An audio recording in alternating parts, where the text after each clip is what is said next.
Welcome back. Balaram గారి చిన్న కొడుకు మధుసూదన్ మనతో మాట్లాడడానికి సిద్ధంగా ఉన్నారు. మధు, నాన్నగారితో నీకున్న ఎఫెక్షన్ ఎటువంటిది?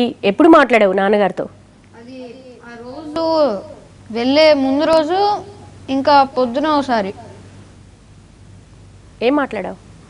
అది ఎలా ఉన్నావు. సో డాడీ హాలిడేస్కి వస్తున్నారు కదా, సో ఎప్పుడు వచ్చినప్పుడు ఎలా ఎంజాయ్ చేసేవాళ్ళు హాలిడేస్లో? బాగానే ఎంజాయ్ చేసేవాళ్ళం, బయటికి వెళ్ళాం, డిన్నర్కి వెళ్ళేవాళ్ళం. నీకేం చెప్తూ ఉండేవాళ్ళు ఎప్పుడు మధు? నాన్నగారు ఎప్పుడు నీకేం చెప్తూ ఉండేవాడు? బాగా చదువుకోవాలి, బాగా చదువుకోవాలి, ఇంకా చాలాసార్లు హెల్ప్ చేసేటవాడు. Okay okay. నెక్స్ట్ జాహ్నవి ఉంది, గోపీకృష్ణ గారి వాళ్ళ డాటర్. జాహ్నవి, నాన్నగారితో ఎప్పుడు మాట్లాడావు? ఎప్పుడు ఏం చెప్తుంటారు నాన్నగారు నీకు?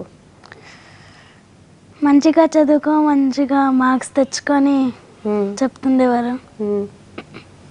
అల్లరి చేయకుండా ఉండే అని చెప్తుండేవారు. ఎప్పుడు మాట్లాడావు నాన్నగారితో? హాలిడేస్కి వచ్చేస్తున్నాను అంటే నువ్వేం అడగలేదా, నాకేం తెస్తున్నారు డాడీ అని అడిగావా? ఏం తీసుకొస్తున్నానని చెప్పారు?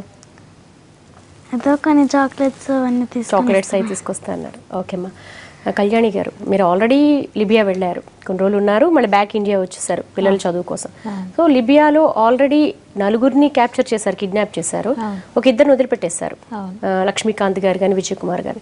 లక్ష్మీకాంత్ గారు మీకు ఏమైనా కొంచెం పరిచయం ఉందా? అంటే మీ వారి ద్వారా మాట్లాడుతూ ఏమైనా ఉంటాయి, కమ్యూనికేషన్ ఉందా? ఏమీ లేదు మేడం, ఎందుకంటే నేను వచ్చాక ఆయన అక్కడ రావటం జరిగింది. ఎందుకంటే నేను 2010లో వచ్చేసాను, కానీ ఆయన వచ్చిన తర్వాత అంటే వాళ్ళకి మాకు డిస్టెన్స్లో ఉన్నాము, అంటే 2.5 hours జర్నీలో ఉంటాము. వాళ్ళు సిటీ యూనివర్సిటీలో ఉంటారు, మేము జూఫ్రాలో ఉంటాం. ఎంత డిస్టెన్స్ అండి? 3 hours ఉంటుందండి. ఎప్పుడు వాళ్ళతో ఎప్పుడు కలవటం జరగలేదు. ఒకసారి నేను అటు వెళ్ళినప్పుడు ఏదో గెట్ టుగెదర్లో చూసాం. జెంట్స్ కదా, అంత తొందరగా మనం మాట్లాడడం, ఓన్లీ జస్ట్ హాయ్ వరకేని.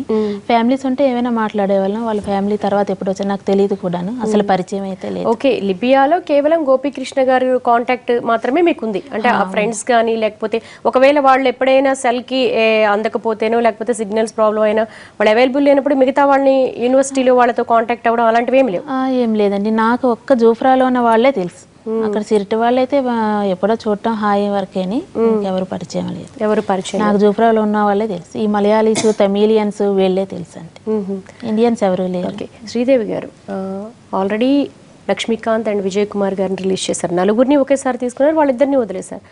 వాళ్ళు అసలు ఎవరు కిడ్నాప్ చేశారు? కిడ్నాప్ చేసిన తర్వాత వాళ్ళ పరిస్థితులు ఏ విధంగా ఉన్నాయి? ఎక్కడ పెట్టారు? ఇవేమన్నా లక్ష్మీకాంత్ గారితో మాట్లాడారా ఏమన్నా? ఆయన యాక్చువల్గా రిలీజ్ అయిపోయిన తర్వాత ఇండియాకి వచ్చినప్పుడు హైదరాబాద్లో కలిశాడు. Because is very close to Balaram గారికి, బ్రదర్ లాగా ఉండేవాడు. మాకు కూడా ఫ్యామిలీ ఫ్రెండ్స్. సో ఆయన వైఫ్ అయినా తనైనా. సో అట్లాంటప్పుడు ఆయనతోటి మాట్లాడాను నేను. ఆయన అండం ఏంటంటే వాళ్ళు ఏమి హామ్ చేయలేదు, అంటే ఇబ్బంది ఏం లేదు, వాళ్ళు బాగానే చూసుకుంటున్నారు. అంటే అతను చెప్పడం ఏంటంటే మమ్మల్ని ఇప్పుడు రిలీజ్ చేసి నెక్స్ట్ వాళ్ళిద్దరిని కూడా చేసేస్తాము అని అన్నారు. అండ్ సేఫ్ ప్లేస్, మంచి ప్లేస్లోనే ఉన్నారు అనే మాట మటుకు. ఇంకంతకంటే డీటెయిల్స్ ఎవరు చేశారు ఏంటి అనేది నేను అడగలేదు. అంటే వాళ్ళ ట్రీట్మెంట్ ఏ విధంగా ఉంది? అంటే ఈ 4 ఒక దగ్గర ఉండుంటారు, దాదాపు 5 days 4 days వాళ్ళ అండర్లోనే ఉన్నారు, ఈ రిలీజ్ చేయబడిన లక్ష్మీకాంత్ కానీ విజయ్ కుమార్ గారు. అంటే వీళ్ళతో ఎలా ఉన్నారు, వాళ్ళ కాన్వర్జేషన్ ఏమన్నా, అంటే వీళ్ళు అర్థం చేసుకోగలిగే భాషలోనే వాళ్ళు మాట్లాడుకుంటున్నారు, ఇటువంటివి ఏమైనా డీటెయిల్గా ఏమన్నా చెప్పడం జరిగిందా? అంత డీటెయిల్డ్ నేను అడగలేదు, ఆయన కూడా చెప్పలేదు. కానీ బట్ ట్రీట్మెంట్ అయితే మేము టీచర్స్ అని చెప్పిన తర్వాత we respect teachers and by మిస్టేక్గా మేము మిమ్మల్ని క్యాప్చర్ చేశాము, సో తొందరగానే రిలీజ్ చేస్తాము అనే మాట అన్నారు అన్నట్టుగా ఈయన లక్ష్మీకాంత్ గారు చెప్పారు. సో నాకు తెలిసినంత మటుకు వాళ్ళ ట్రీట్మెంట్లో అయితే ఏమీ ఇది లేదు, అంటే వాళ్ళు అట్లా బ్యాడ్ ట్రీట్మెంట్ ఏం చేయలేదు అనేది నాకు 1-2 సార్లు చెప్పారు. ఈవెన్ విజయ్ కుమార్ గారితో కూడా నేను ఫోన్లోనే మాట్లాడాను ఆయన ఇండియాకి వచ్చేసిన తర్వాత. సో ఆయన చెప్పడం కూడా ఏం లేదమ్మా, కంగారు ఏం లేదు, వాళ్ళు అంటే ఐ మీన్ మంచి ట్రీట్మెంట్ తోటే ఉన్నారు. అంటే బై మిస్టేక్ వాళ్ళని క్యాప్చర్ చేసినప్పుడు ఇద్దరిని రిలీజ్ అదే మాకు కూడా అర్థం కాని క్వశ్చన్ అంటే $1 million question is that only. వాళ్ళని రిలీజ్ చేసేసిన తర్వాత మేబీ ఒక 2-3 days లో వీళ్ళని కూడా రిలీజ్ చేసేయాలి. బట్ ఆల్మోస్ట్ 17 days అయిపోయిన తర్వాత ఇంకా రిలీజ్ అనే వర్డే మాకు అక్కడ నుంచి ఏ రకమైన ఇన్ఫర్మేషన్ రావట్లేదు. సో స్టిల్ మళ్ళీ తర్వాత వాళ్ళు ఏం కండిషన్స్ లేవు అనేది కూడా మన ఇండియన్ గవర్నమెంట్ సుష్మా స్వరాజ్ గారిని మేము కలిసినప్పుడు ఆవిడ కూడా అదే చెప్పారు. అండ్ ఈవెన్ వీళ్ళ ఫ్రెండ్ సర్కిల్ ద్వారా కూడా మాకు తెలియడం ఏంటంటే అక్కడ కండిషన్స్ ఏమీ లేవు వాళ్ళవి. మరి అలాంటప్పుడు ఇన్ని రోజులు ఎందుకు పడుతుంది అనేది. మురళీకృష్ణ గారు మీరు కూడా మాట్లాడుంటారు అక్కడ ఉన్న కర్ణాటకలో రిలీజ్ అయినటువంటి విజయ్ కుమార్ గారితో కానీ. అంటే వీళ్ళని అసలు ఎక్కడ క్యాప్చర్ చేయగలిగారు, లేదంటే ఏ ప్లేస్లో వీళ్ళని వాళ్ళు కిడ్నాప్ చేశారు, ఎక్కడికి తీసుకెళ్లారు, అలాంటివేమైనా డీటెయిల్స్ వాళ్ళు చెప్పగలిగి ఉన్నారా? యాక్చువల్లీ నేను మాట్లాడింది ఓన్లీ లక్ష్మీకాంత్ గారు ఇక్కడ ఇండియా వచ్చినాక ఆయనతోనే మాట్లాడడం జరిగింది. విజయ్ కుమార్ గారితో నేను టచ్లో లేనండి. ఓకే. అంటే వాళ్ళు రిలీజ్ కాకముందు వాళ్ళ ఇంట్లో నేను ఫోన్ చేశాను, కానీ రిలీజ్ అయినాక మన బలరాం గారు బలరాం గారి ఇంటి దగ్గరికి రావడం జరిగింది. అక్కడ ఆయన్ని సంప్రదించాను. అంటే అక్కడ అందరికన్నా బాగానే చూసుకుంటున్నారు, అట్లా ఏం ప్రాబ్లం. ట్రిపోలి ఎంబసీకి వెళ్ళే దారిలో సిటీ యూనివర్సిటీ నుంచి వాళ్ళు బయలుదేరిన 50 kilometers ఒక చెక్ పోస్ట్ ఉంది. ఆ చెక్ పోస్ట్ దగ్గర వీళ్ళు 4 క్యాప్చర్ చేశారు.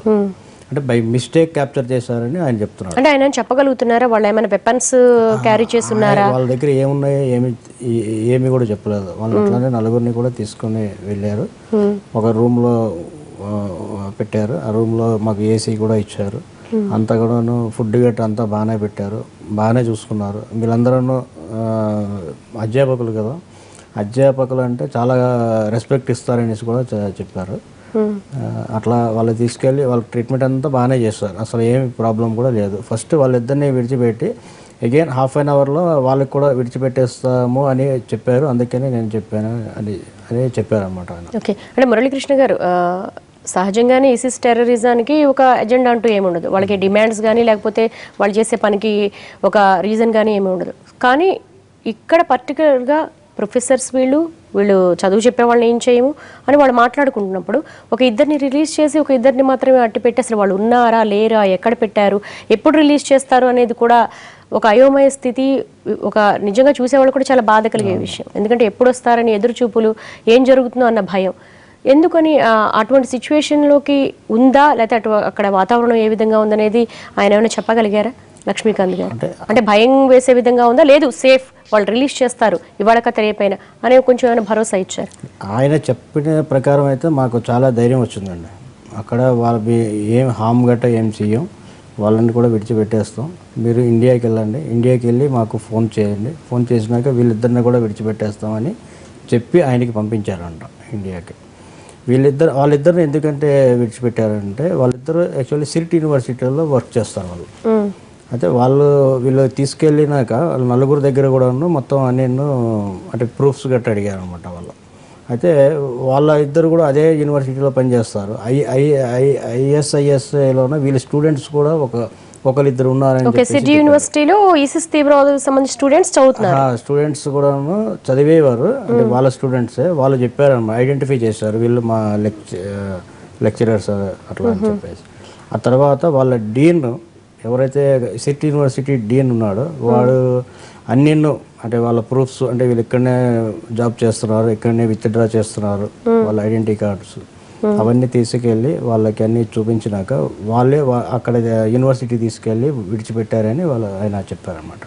ఓకే. ఇప్పుడు గోపి బలరాం వచ్చి వీళ్ళు వేరే యూనివర్సిటీలో ఉంటారు. అక్కడ నుంచి జుఫ్రా యూనివర్సిటీ ఒకటే, బ్రాంచ్ వేరు. వాళ్ళు అక్కడ నుంచి రావడానికి టైం పడుతుంది అనమాట. ఇదే టైంలో ఏవో గొడవలు జరుగుతున్నాయి మధ్యలో. అంటే ఈ 300 kilometers మధ్యలో సమ్ వార్ జరుగుతుంది. దానివల్ల వాళ్ళు రాలేకపోతున్నారు. లిబియా గవర్నమెంట్ కి ISIS టెర్రరిస్టుల మధ్య వార్ జరుగుతున్నట్టుగా ఉంది అక్కడ. దానివల్ల వాళ్ళు రాలేకపోతున్నారు. దానివల్ల కొంచెం డిలే అయింది. అంటే వాళ్ళు సేఫ్ గా ఉన్నారు ఆయన చెప్పిన ప్రకారం, అందుకనే మేము ఈ పరిస్థితుల్లో ఉన్నాం. అది కూడా చెప్పకపోతే మేము ఏ పరిస్థితుల్లో ఉండేవాళ్ళమో అది భగవంతుడికే తెలియాలి. లేదండి, సేఫ్గానే వస్తారు. కళ్యాణి గారు, మీరు కొన్నాళ్ళు అక్కడ ఉన్నారు కాబట్టి ఈ జూఫ్రాకి సిర్డికి మధ్య అంటే బ్రాంచెస్ ఒక యూనివర్సిటీలో వర్క్ చేసిన ప్రొఫెసర్స్ని వదిలేసి జూఫ్రా వాళ్ళతో అంటే ఒక అంటే యూనివర్సిటీ ఫెయిల్యూర్ ఏమైనా ఉందా సరిగా వాళ్ళ మధ్య మాటల్లో కానీ లేదంటే కాంప్రమైజ్ చేయడంలో కానీ ఏమైనా ఫెయిల్యూర్ కనిపిస్తోందా? నాకు తెలిసి అంటే అదే ఈ గొడవల వల్లనే ఈ జూఫ్రా వాళ్ళు అక్కడికి వెళ్ళలేకపోతున్నారు, వాళ్ళు భయపడుతున్నారు అనే ఒక్కటే వినిపిస్తుంది. ఇంకా ఫెయిల్యూర్స్ అవన్నీ అంటే ఏమీ నాకు తెలియదండి. ఓకే, అంటే సిరిడి యూనివర్సిటీకి సంబంధించిన డీన్ మాట్లాడినప్పుడు వీళ్ళిద్దరిని రిలీజ్ చేశారు. కానీ ఎందుకు అంటే వీళ్ళ తాలూకా పేపర్స్ వీళ్ళు మా అండర్లో పనిచేస్తున్నారని వాళ్ళ డీన్ చెప్పటం, వాళ్ళు సబ్మిట్ చేయటం జరిగింది. మరి వీళ్ళు పనిచేస్తున్న డీన్ కొంచెం లేటుగా ఇవన్నీ వీళ్ళ పేపర్స్ అన్ని సబ్మిట్ వెంటనే చేయలేకపోయారు. ఈ గ్యాప్లోన ఈ వార్ స్టార్ట్ అయింది. ఓకే, అందుకు డిలే అయింది. ఇప్పటికైనా అన్ని పేపర్స్ సబ్మిట్ చేశారా?